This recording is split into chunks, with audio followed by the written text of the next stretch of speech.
Renungan malam sebelum tidur. Sahabat yang mengasihi dan dikasihi Tuhan, melakukan sesuatu dengan fokus hanya pada pekerjaan itu ternyata hal yang sangat mahal pada saat sekarang ini. Ada banyak orang yang pengen semuanya bisa cepat diselesaikan, dan mereka yakin dengan teknologi yang canggih, apapun dapat dikerjakan dengan cepat.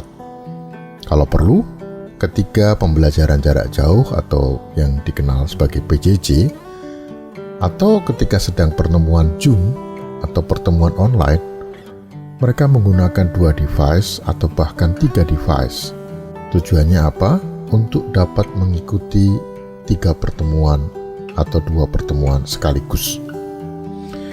Itulah sebabnya saat ini memberikan waktu untuk fokus hanya pada satu hal saja sangat sulit untuk dilakukan.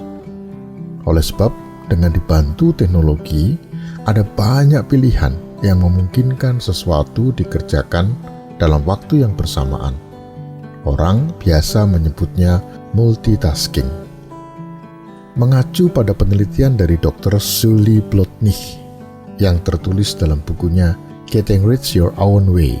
Peneliti yang tekun dan sangat rinci ini selama 20 tahun telah meneliti kurang lebih 1.500 orang yang terdiri dari pria dan wanita berusia 20-an hingga 40-an.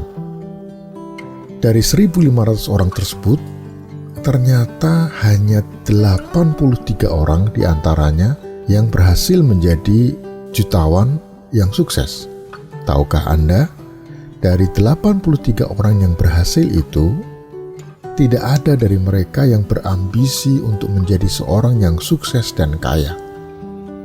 Mereka hanya fokus melakukan yang terbaik dalam pekerjaannya.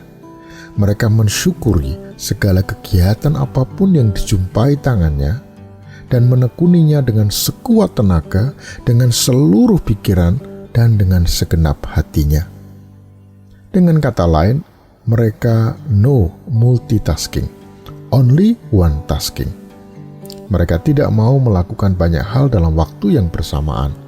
Mereka hanya fokus pada satu hal saja dan dikerjakan dengan segenap hati, dengan serius atau dengan sungguh-sungguh. Nah, sahabatku, melakukan pekerjaan dengan fokus hanya pada satu hal saja, ternyata itulah yang telah membawa 83 orang itu mencapai puncak sukses dalam hidupnya. Malah bukan yang ambisi untuk menjadi kaya atau pengen berhasil. Bagi beberapa orang, mungkin hal tersebut terlihat aneh. Bagaimana mungkin yang ingin kaya malah tidak kaya, dan yang tidak bermaksud kaya justru menjadi kaya?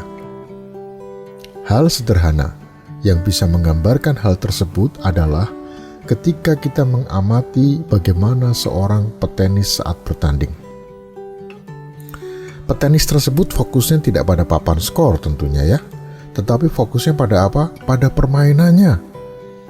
Papan skor akan selalu mengikuti cantik tidaknya permainan atlet tersebut. Jika petenis tersebut melakukan yang terbaik, maka secara otomatis nilai di papan skornya akan terus bertambah. Sahabatku, nggak ada ya petenis yang sedikit-sedikit noleh ke papan skor untuk melihat berapa nilai yang diperolehnya, sebab mereka tahu bahwa dengan bermain bagus secara otomatis nilai akan bertambah dengan sendirinya. Karena itu, fokus kita bukanlah menjadi apa diri kita nanti, tetapi apa yang kita lakukan pada hari ini yang akan membawa pengaruh atau dampak untuk hidup kita di kemudian hari nanti. Seperti apa yang pernah diungkapkan, disabdakan oleh Yesus, kekhawatiran hari ini cukup untuk hari ini. Besok ada kekhawatirannya sendiri.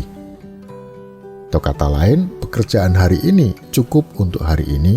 Besok ada lagi pekerjaan lain yang dapat dikerjakan dengan sungguh-sungguh. Jadi sahabatku, lakukan tugas pekerjaan yang Tuhan percayakan pada kita di dunia ini dengan sungguh-sungguh, dengan segenap hati. Karena itulah bagian kita masing-masing. Jangan mengambil semua pekerjaan, supaya orang lain pun dapat mengerjakan tugas pekerjaan mereka dengan baik. Jadi apapun juga yang kamu perbuat, perbuatlah dengan segenap hatimu seperti untuk Tuhan dan bukan untuk manusia. Ingat, kita ada karena anugerah Tuhan. Lakukan yang terbaik bukan demi kepuasan diri atau aktualisasi diri saja, melainkan yang terbaik karena hidup kita bukan milik kita lagi.